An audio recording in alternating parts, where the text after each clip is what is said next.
Bonjour, je suis le Dr Jacques Friedman, médecin généraliste depuis une trentaine d'années, médecin un peu spécialisé en nutrition. J'ai écrit quand même beaucoup de livres et fait beaucoup de choses là-dessus. Alors aujourd'hui, je suis ravi de vous parler des protéines dans l'alimentation et dans les protéines, on va parler des fromages. Les fromages, source de calcium, de minéraux, de protéines, sont excellents. C'est un incontournable de la nourriture en France et de la nourriture dehors dans le monde. La France, pays du fromage par excellence. Alors, nous allons parler un peu des fromages. Comment vous allez manger le fromage que vous aimez tous et comment le manger avec une certaine, disons, intelligence, une certaine rigueur. Il y a dans notre alimentation, dans le commerce, dans notre assiette, trois types de fromages que nous pouvons manger.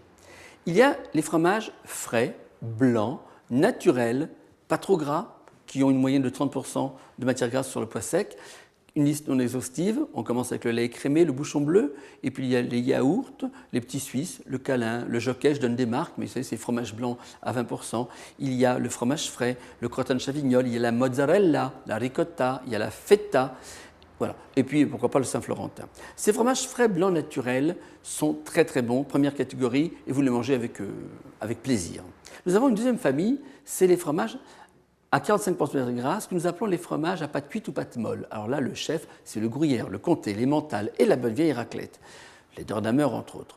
Ces fromages à 45% de matière grasse sont très très bons pour la santé, sont donc un peu plus gras et je vous ai fait déjà une petite liste non exhaustive. Troisième famille, les bons fromages, les fromages crus, ou les pâtes crues qui vont fermenter, le camembert, le brie, le reblochon, le Meaux, le Münster, et j'en oublie, excusez-moi, pour les provinces françaises d'où je le fromage. Ces fromages sont à 60% de matière grasse, ils sont très très bons, mais un petit peu plus gras bien entendu, mais excellents pour la santé. Alors, les fromages sont source de protéines, sont source d'acides gras, sont source de certaines vitamines, de calcium, bien sûr, il y a du lait. Donc les fromages, il ne faut pas les négliger, au contraire, il faut les manger.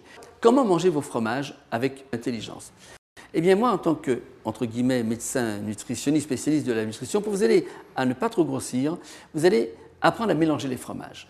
Je sais qu'en France, le plateau de fromage est un incontournable. La famille 1 dont j'ai parlé, les fromages frais, blancs, naturels, pas trop gras, le lait crémé, etc., le yaourt, la petite mozzarella, mais vous les mangerez sans aucun problème. Mais la famille 1 se mélange très bien avec la famille 2, parce que nous avons 30% dans l'un, 45% dans l'autre, nous sommes à 75%, et je vous demanderai de ne pas dépasser 100% en valeur absolue de graisse dans un même repas.